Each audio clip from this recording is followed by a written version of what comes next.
Okay, we are back with patch 5 patch notes. We got this really sick thumbnail right here. Surface data, zone aggro, spawn force, and optimizations. Patch 5.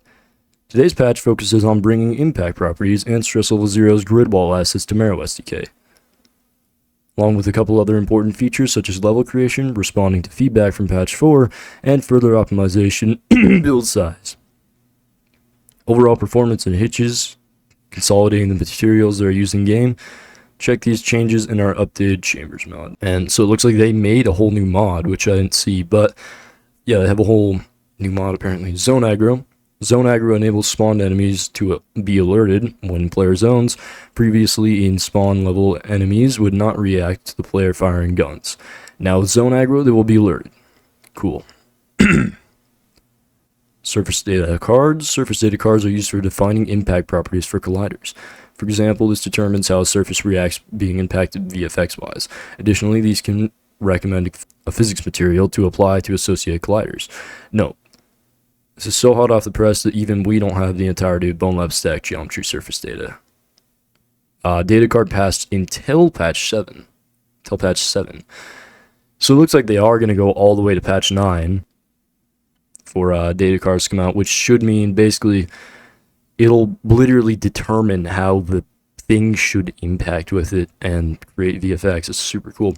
Spawn force. Spawn force decorator applies directional and or angular velocity force when a crate spawn object is spawned. Oh, interesting. They actually show it in the SDK. So you can see here, stuff is actually moving on spawn. That's really cool.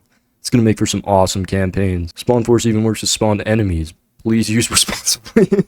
Please jump scare me and everyone else. I want that. Grid walls. Grid walls, grid mats, glow mats are now available for modders to use via our asset backlot.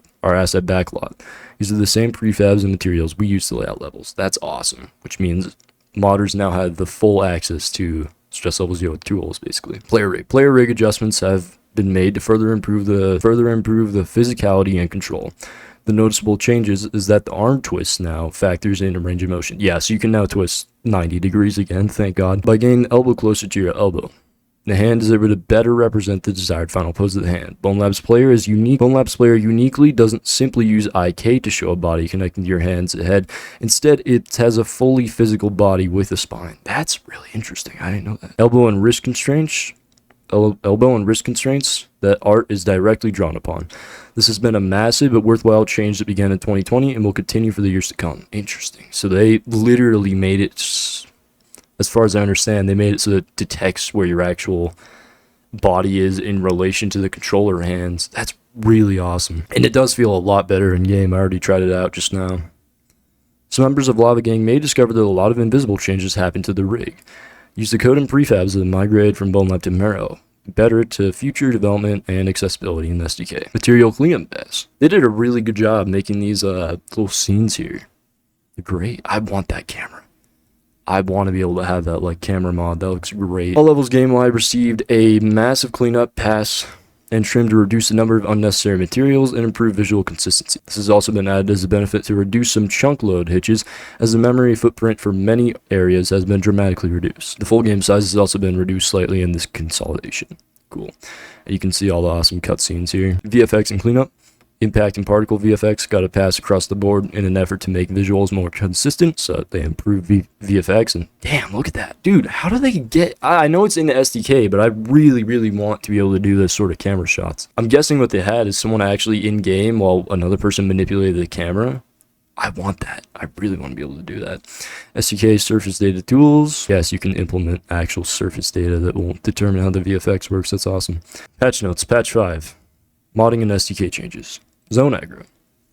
An added default component for zones will alert enemies in a zone close to the player. Spawn force. This crate spawner decorator is used to apply velocity and angular velocity when the crate object is spawned. So, as we went over earlier. Added surface data cards. Impact properties. Updated to have a more concise setup to the surface data cards.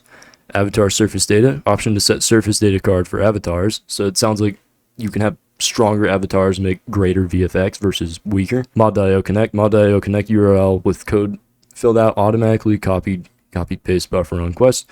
On PC, the web page is automatically open. I'm not even sure what that means, and I don't have the time to figure it out, but that's really cool. Mod repository .json change. Sideload. Many repositories no longer require the types dictionary to be present in the repository JSON file. Better palette editor. The palette editor now dynamically shows which data cards to create. Bug fixes. Steam session fix for chunk scene loading, leaking into the next fix bug where the scene starts before loading. Yeah, I had that bug. Fix tensor calculations. Better mass merge algorithm. I don't even know what that means. Fix stab slash when joints are broken.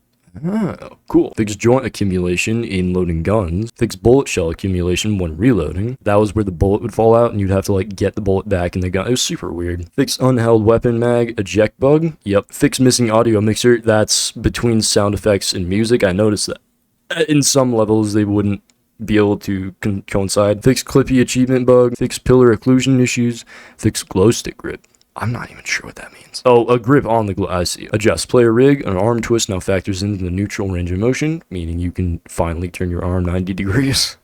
Rig manager. All scripts are now in the Marrow SDK instead of Bonelab. Invisible, but important for the future. Cool. So it sounds like they are going to go with licensing out Marrow to VR companies.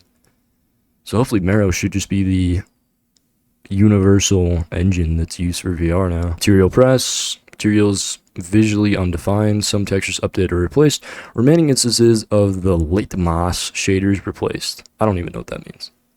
VFX pass, some particle systems are updated and visually polished, some decal textures updated, and an optimized decal projector system was implemented. So it sounds like the lighting on decals are going to be better. VFX pass, import processor to skinned mesh imports to generate pose space data.